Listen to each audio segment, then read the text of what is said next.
എല്ലാവർക്കും വീട്, എല്ലാവർക്കും ചികിത്സ. കേവല ദാരിദ്ര്യ വിമുക്ത കേരളം. LDF പ്രകടന പത്രിക പുറത്ത്. തദ്ദേശ തെരഞ്ഞെടുപ്പിനുള്ള LDF പ്രകടന പത്രിക പുറത്തിറക്കി.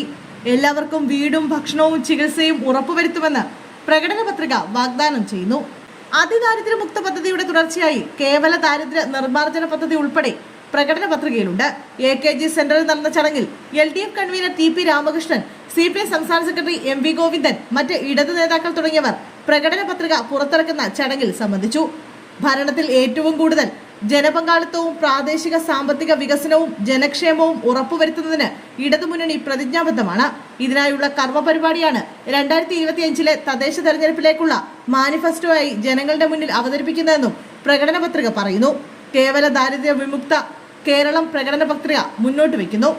അതിദാരിദ്ര്യത്തിന് മുകളിലുള്ള കേവല ദാരിദ്ര്യ കുടുംബങ്ങളെ കണ്ടെത്തി അവരെ മൈക്രോ പ്ലാനുകൾ വഴി ദാരിദ്ര്യ വിമുക്തരാക്കാൻ പരിപാടി നടപ്പാക്കും.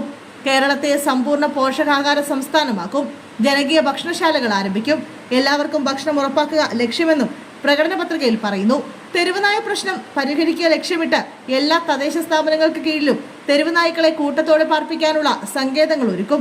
ലൈഫ് പദ്ധതിയിൽ ഉൾപ്പെടാത്ത ഭവനരഹിതർക്ക് അടുത്ത 5 വർഷത്തിനുള്ളിൽ വീട് നൽകും.